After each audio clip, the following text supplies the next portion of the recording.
At its best, Battlefield 6 is everything you could ask for from a Battlefield game. Intense, close-quarters firefights transition into long-range skirmishes as control points change hands and the action moves from the tight confines of half-destroyed buildings to open stretches of land. As fighter jets and helicopters swoop overhead, a medic pulls out a defibrillator and rushes into a hail of bullets to revive a squad mate who was just blown up trying to destroy a tank with a handful of C4. Elsewhere, a sniper taking residence in a high-rise building is snuffed out by a well-placed RPG, blowing a hole in their nest until the entire building eventually collapses in on itself. While just a few yards away, the burnt husk of a helicopter drops out of the sky as its previous occupants parachute to the ground amidst a salvo of gunfire.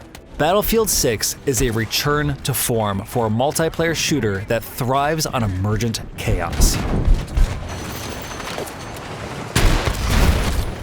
For a myriad of reasons, Battlefield 2042 didn't evoke these moments often enough, leading Battlefield Studios, the collective name for developers at DICE, Criterion Motive, and Ripple Effect, to look to the past for the series' future. It's well documented that Battlefield 3 and 4 were key inspirations in designing the series' latest iteration, and that's certainly reflected in how it plays. It's a safe approach, which isn't surprising given the negative reception to Battlefield 2042, especially when so many fans have been clamoring for a direct sequel to the series' fourth mainline entry. As a result, there's very little about Battlefield 6 that feels particularly fresh or new, but there's also no denying that it's quintessentially Battlefield.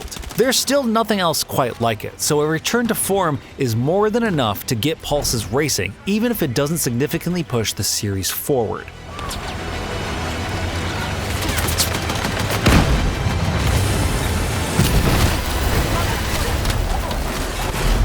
Of course, the same sentiment doesn't apply when referring to the game's single-player campaign. For the most part, Battlefield's past campaigns have been middling at best. There are standout moments, like Battlefield 3's jet fighter sequence and a mission focusing on Senglay's tiraderas in Battlefield 5, but they're mostly forgettable. One of the few exceptions is 2008's Battlefield Bad Company, partly because it successfully satirized the oorah military shooters of the time. Battlefield 6, by comparison, is one of those shooters to a T.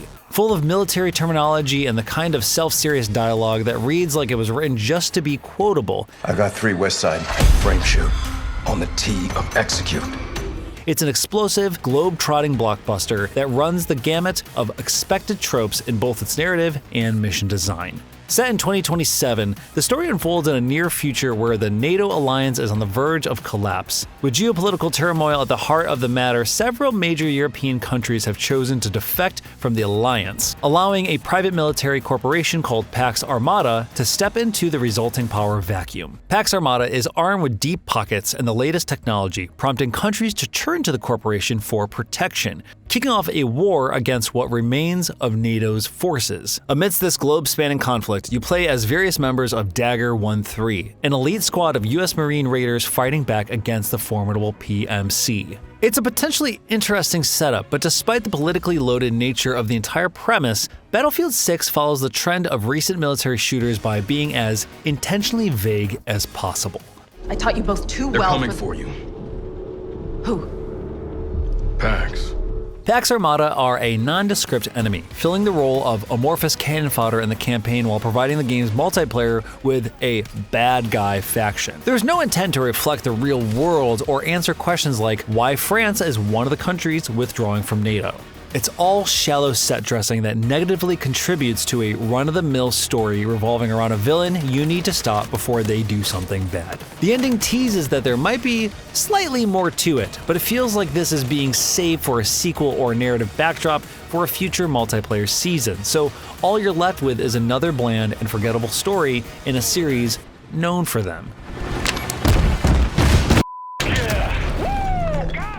The missions themselves don't fare much better either. Call of Duty is the obvious comparison point, but while that series has experimented with open-ended missions and social stealth, Battlefield 6 is firmly entrenched in the same linear design of its predecessors. This isn't an inherently bad thing, but the execution is dated and uninspired, and there isn't a single mission that's not overwhelmingly dull. From a night vision equipped stealth section that's the closest thing to being on rails without putting you on an actual track, to a standard snipe mission, obligatory tank section, and more than a few instances where you're firing from a turret. There's nothing here you haven't played before, and better in other shooters. Gunplay is solid, impactful, and satisfying, but the enemy AI either hunkers down behind cover or charges straight at you, so the moment-to-moment action lacks any sort of dynamism. Even the game's vaunted destruction is predominantly used to just eliminate snipers and enemy turrets. Gecko, use that RPG, take it out! Solid hit! Helo down! Fortunately, Battlefield 6's multiplayer is classic Battlefield in a more positive sense. The controversial hero shooter style specialists from 2042 are gone, reverting back to a familiar class system featuring 4 well-defined tentpoles. The Assault is a frontline fighter, breaching through walls with a grenade launcher and shrugging off explosives and flash grenades with a quick jab of an adrenaline injector. The Engineer is vital during vehicular combat, using a blowtorch to repair friendly tanks while launching attacks against enemy armor with various launchers and landmines. The Support is the squad's medic, able to quickly revive down soldiers and replenish everyone's ammunition with bags of extra ammo. Finally, the Recon excels as a sniper, marking enemy units by peering down a long-range scope before landing a few headshots of their own. You know what you're getting with these classes, but the signature traits and specialist gadgets tied to each one also help them sing. The Support class, for instance, can lay down deployable cover, giving you something to hide behind when reviving teammates, or a surface to mount your LMG on. Meanwhile, the Assault class can capture objectives faster than others and is also supplemented by gadgets, such as a ladder and a breaching projectile launcher, that give you more ways to approach defended areas. There is an enjoyable synergy behind each class and the various loadout combinations you can create, and there's a definite sense that your individual contributions are helping the team and impacting the result of matches, even if you aren't necessarily racking up a bunch of kills.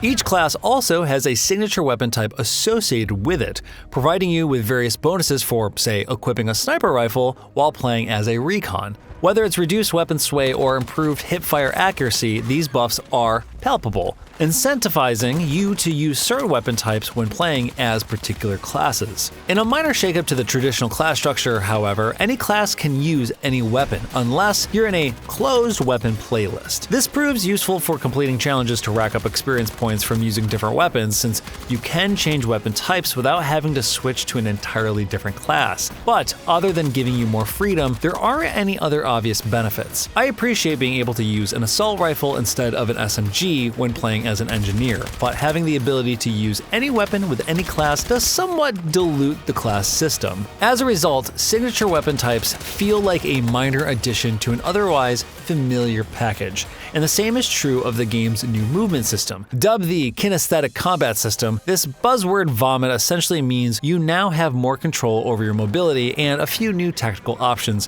when opening fire. Aside from being able to mount your weapon and lean around corners, the most interesting impact of this rework system is on your movement. Being able to sprint while crouching is essentially useful on Battlefield's large-scale maps, and grabbing a wounded buddy and dragging them to safety through a barrage of enemy gunfire makes for some hilariously cinematic moments. It's nothing groundbreaking, but for a game that's aping past glories, small wrinkles like this move the needle towards establishing an identity. In terms of game modes, Battlefield 6 features the usual suspects with classic, large-scale objective-based modes like Conquest, Breakthrough, and Rush. Escalation is the lone newcomer, functioning like an amalgamation of Conquest and Breakthrough, with two teams fighting over territory that gradually shrinks as objectives are captured and held. It's an enjoyable spin on the formula, beginning like a typical game of Conquest before growing increasingly tense as the play area closes in on the remaining few objectives. Rush, meanwhile, is noteworthy for most matches typically turning into a one-sided steamrolling owing to wide-open sightlines, while truncated infantry-only modes such as Team Deathmatch and King of the Hill still feel like square pegs in a round hole, diluting the Battlefield experience by stripping away almost everything that makes it click. Of course, established modes such as Conquest and Breakthrough will only go as far as the game's maps will take them, and Battlefield 6 is decidedly uneven in this regard. While Battlefield's 2042's maps were often too big, the 9 maps launching with Battlefield 6 swing too far in the opposite direction. Even Merak Valley, the largest map included at launch, feels compact due to its narrow layout and closely packed objectives. None of the maps offer much breathing room, and it feels like everyone is constantly on top of each other, especially when interior structures contain so many different entrances. Intensity is good, but not when it's this persistent. Quieter moments where you might attempt to flank the enemy by sneaking around the map's perimeter help to punctuate the action, but examples like this are too few and far between. Verticality only goes one way, too, with no tunnels or caves to speak of. This is an issue on maps like New Sobek City, where snipers can camp out on high-rise buildings to attain a view of the entire map. There's cover to hide behind, but when you're already contending with enemy troops on the ground, the last thing you need is to be under constant sniper fire from overhead. There's also a distinct lack of visual diversity across the 9 maps. Manhattan Bridge and Empire State feel like a single map split into 2, while New Sobek City and Siege of Cairo fill the brown and dusty quota. Weather effects are notably absent as well, so every map is permanently sunny, and you're either fighting on narrow city streets or in between smaller structures, with 2 of the maps featuring a construction site in the center. There's nothing like Battlefield 4's Rogue Transmission, where the action takes place under and around a giant satellite dish, or Battlefield 5's Fel 652, that sees you fighting across a snowy mountain range. Water isn't a factor either, so don't expect to pilot a boat or sneak towards an objective by swimming below the surface, although naval skirmishes are at least rumored to be on the way.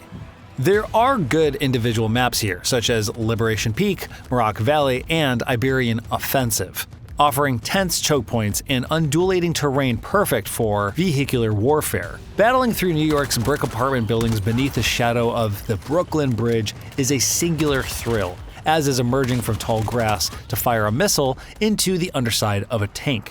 When taken as a collective, however, Battlefield 6 lacks variety and is missing the types of standout maps that people will still remember 10 years from now. Fortunately, those same sorts of maps may eventually appear in Battlefield 6 Portal Mode, a web tool and SDK that lets players host custom games and create new game modes and maps. There's already a surprisingly good remake of Call of Duty 4's Shipment available to play, providing an early example of what's possible in the right hands.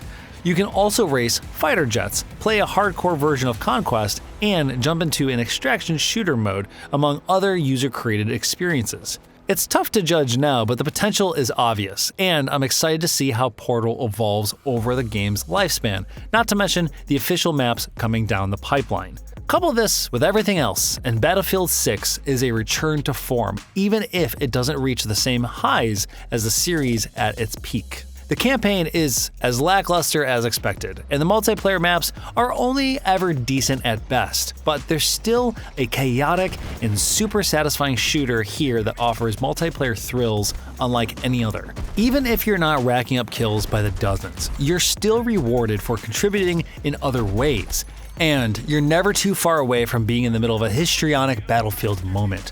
It might be a familiar experience, but Battlefield 6 clearly understands what makes the series so appealing.